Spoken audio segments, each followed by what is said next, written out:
This week's state is Colorado. And coming in at number 5 is the case against Harold Henthorne.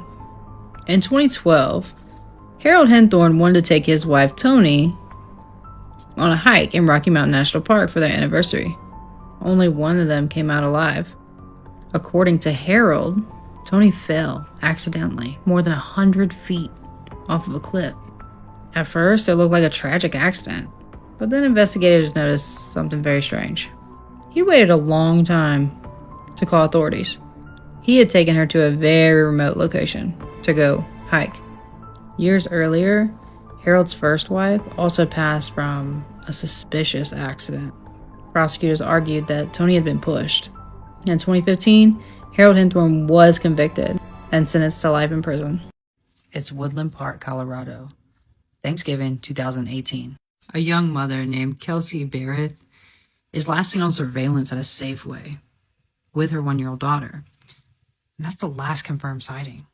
After she's missing, of course they turn and look at the fiancé, Patrick Frazee.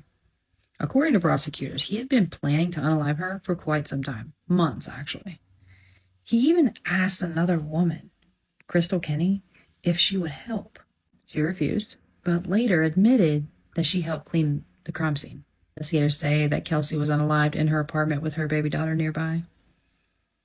Frazee was arrested weeks later and eventually convicted of murder. Crystal later pleaded guilty to tampering with evidence and testified against him. But one haunting mystery remains. Kelsey's body has never been found. Coming in for number 3 for Colorado's most insane cases, in my opinion, definitely has to be the Aurora, Colorado theater. In 2012, people pack into this Aurora, Colorado theater to watch The Dark Knight Rises. But suddenly, a man enters the theater wearing full protective gear, admitting this gas into the room. People were like, what the heck? Some people even thought it was part of the show. Then, he opens fire.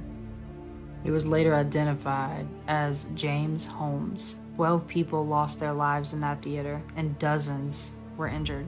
Investigators say he was planning this attack for months. He even filled his apartment with dangerous traps. In 2015, he was convicted and sentenced to life in prison without parole. Coming in at number 2 for the state of Colorado is a case that we have all heard. That's the case of JonBenet Ramsey. 1996, 6-year-old JonBenet was unalived in her own home. And that long ransom note that was written from inside the house with materials from her mom's desk? Kind of odd. Then, hours later, she was found unalived in their basement? This case has never sat right with me. And you know, there's theories pointing everywhere. But no one really knows the truth. Or not publicly. Just decades later, though. Despite the DNA, the media attention, and endless investigations, no one is being held responsible. And that is why this case is so bizarre to me. And I'm genuinely curious what you guys think about this case. Coming in at number 1 for Colorado is, of course, Chris Watts. 2018, Chris Watts went on TV begging for the return of his missing wife and missing kids.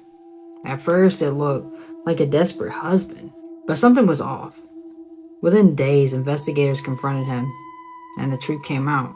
Chris Watts had taken the lives of his wife and 2 young daughters.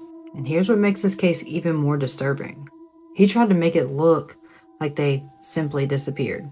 He was later sentenced to multiple life terms in prison. A case that seemed like a normal family on the outside, but became one of the most shocking and disturbing crimes in Colorado's history.